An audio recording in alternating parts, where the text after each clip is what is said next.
Today we are going to talk about diastasis recti testing, how to know if you have diastasis recti, how do you know if the exercises that I share with you on my profiles, how do you know if something like my 8-week core challenge, my full core rehab program is going to be helpful for you? How do you know? How do you know if those are the right exercises for you? So the other day, maybe yesterday, I got an email and somebody was saying, hey, I don't think I have diastasis recti, but I have a lower belly pouch. Will the exercises help me? And I, of course, that can be kind of difficult to assess sometimes, but this is a really easy way of knowing if the exercises are going to help you or not. And this is exactly what I told, you might like Hello Kitty. This is exactly what I told her. I said, here's how you know if the exercises are going to help you. I said, do a full sit-up. And you can do this with me right now. If this is just a very generic test, okay? I'm going to do a bit more in-depth test here in a second, and then I'm going to give you some beginner exercises that you can do based on your test results, okay? So I told her, this is exactly what I said. I said, hey, I can't remember her name off the top of my head. I feel like it's just like there, like Sheila or Kayla or something like that. And I said, do a full sit-up. Do a full sit-up. So full sit-up. And if you can keep your tummy flat throughout, so even like now from here, leaning back and keeping your tummy scooped and flat as you go down. Muscles or rectus abdominis, that's your flexion muscles, okay? Even if you can do it, if you can't keep your tummy in flat while doing it, then that's your transverse abdominis not strong enough to hold the contents of your stomach in while you do that sit-up, okay? And that muscle, the transverse abdominis, is literally like a waist trainer muscle. It holds you around this way to help keep everything nice and tight in there, okay? And that's why I say to do that particular test. I mean, you can even make it even more simplistic. Like, if you lean back and look down, like even right now, if you lean back and look down, if you see bulging coming up through your midline, then that's a sign that the exercises will help you as well. If you lean back and look down and you see your stomach just kind of bulges like a bread loaf kind of appearance, and you can't scoop it out like this and keep it flat, then you know the exercises will help you, okay? So here's a more in-depth test, because some people want to say, well, do I have diastasis recti or not? So if your muscles, like I just described, if they bulge, like the whole six-pack bulges when you come back, and if it, let me see if I can make myself bulge. Okay, so I've come back, and instead of scooping like this, if I'm bulging like this, you see how it's bulging up in the middle? Okay, if I get that bulge, that doesn't necessarily mean I have diastasis recti. That just means my transverse abdominis needs strengthening. I could have general stretching of the connective tissues of that area, and the exercises will still be very helpful for you because the exercises focus on the transverse abdominis. And when you focus on the transverse abdominis in balance with all the other abdominal muscles, you will also strengthen that connective tissue that's associated with it, and it will all tighten up over time, okay? So, do you have diastasis recti? If you're curious as to whether you have diastasis recti, this is important because you want to make sure that you're not causing excessive stretching and that you're doing the right exercises so that you're not making situations worse. So it's good to know if you have diastasis recti. This is like a more official test. Obviously, you can get an ultrasound that can tell you very easily that way, but a lot of times physical therapists will just have you test at home or in office, and it's super easy. So what you would do is, lying on your back, you're going to be putting your fingers right here at the midline. So what we're feeling for is space between the inner walls of the rectus abdominis, if you can see that clearly there. So I'm going to put my fingers there at the middle, close to the belly button area. I'm going to just start with 2, all right? So what I'm going to do is I'm going to just slightly lift my head off the ground. Don't come all the way up in a crunch. You're just going to slightly lift your head just to activate the rectus abdominis muscles, because remember, that's your flexion muscle. So just lift it up slightly, barely an inch off the ground. Lift up, and I want you to feel between the rectus abdominis muscles to see how many fingers you can fit between the 2 inner walls. So like this, looks like there's nothing, no space in between the 2 walls. But for those of us who've had babies at any time in our life, we still might have distance between there. So you're going to lift slightly and kind of wiggle your fingers back and forth. So when I lift, I have about a 1 finger separation, okay? Anything 2 or less is normal. So we're measuring in finger width. So I'm putting my fingers down. I'm just slightly lifting my head. I'm feeling between. 2 fingers don't fit. I can fit 1, okay? I'm lifting. All right, so I usually will test right at the belly button. Like in my 8-week core challenge, my full core rehab course, I have mamas test at the beginning, middle, and end of the program, okay? And so what I have them do is just feel around the belly button, measure there. So here I have about 1 finger. Then I go up 2 fingers above the belly button, or 2 inches above the belly button, and I'm going to feel if there's any distance here. So let's lift, and I feel about 1 finger there as well, okay? And then I'm going to go 2 inches below the belly button. I'm going to lift, and I can't fit a finger. Okay, maybe I can fit like 1 there too, okay? So that's a good way of checking. You want to measure around the belly button, which is often the widest part, okay?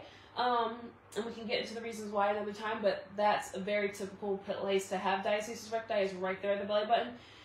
You would test 2 inches below, 2 inches above, okay? So what do you do once you get those results? So in my 8-week core challenge, I like to make sure that the exercises target everything. If you have a lower belly pooch or separation, general entire belly pooch separation, if you have an upper belly bulge with separation there, my exercises will target all of it, because obviously I don't know every individual coming into the course, so I just like to make sure that I'm covering all the bases.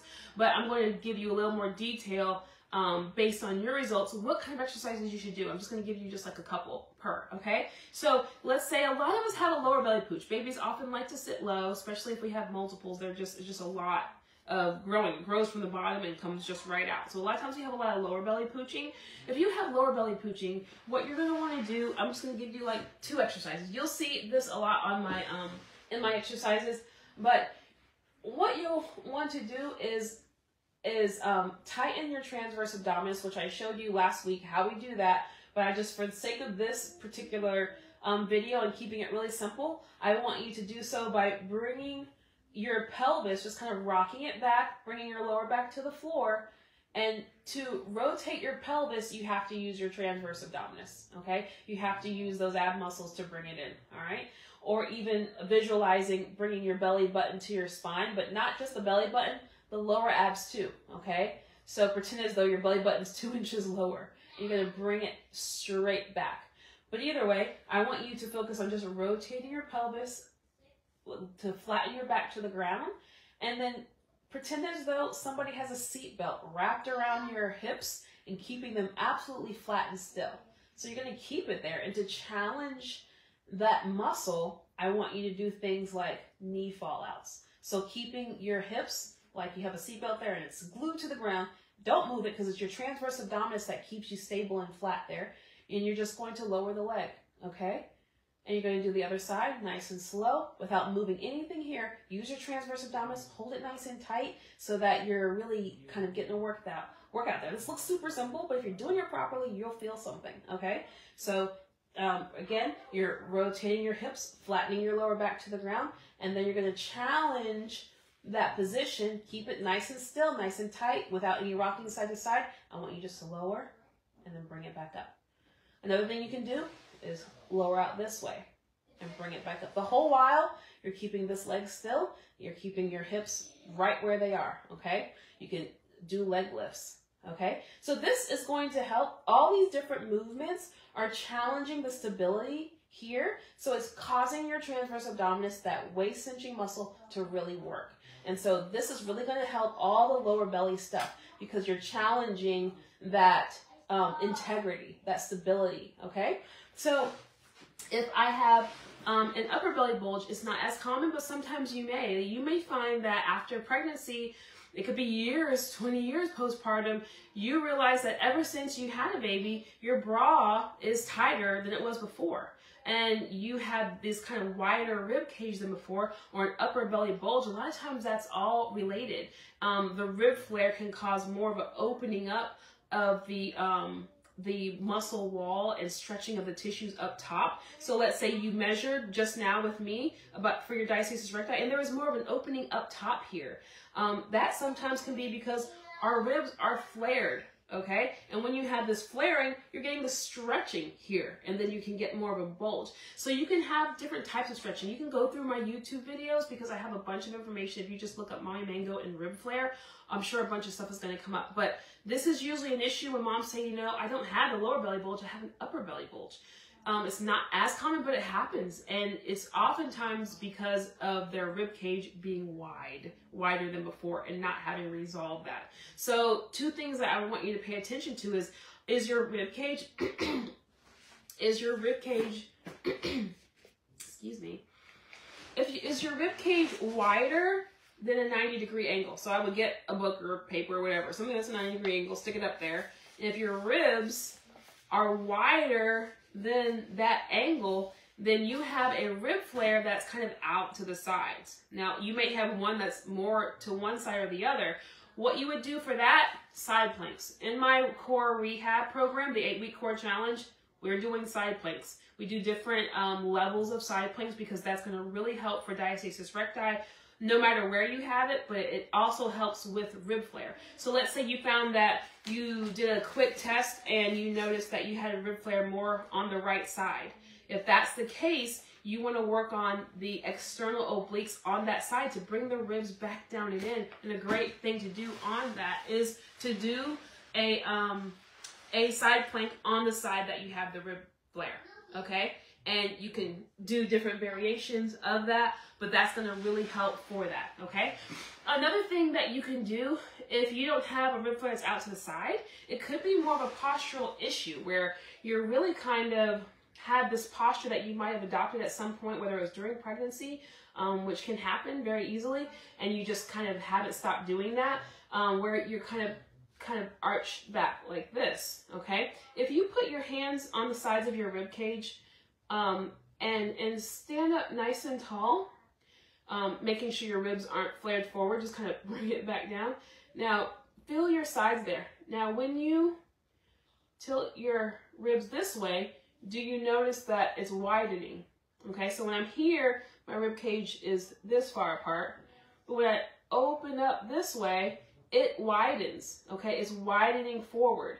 So sometimes it's just a postural issue, and that's why in the core rehab program, 8-week core challenge, we do postural exercises and postural practices as well, because that's gonna help bring that in, okay? So if you have a rib flare that's to the front, if you have it out to the side, doing those types of postural exercises, just minding your posture, being more cognizant of your posture is going to make a big difference, standing nice and tall.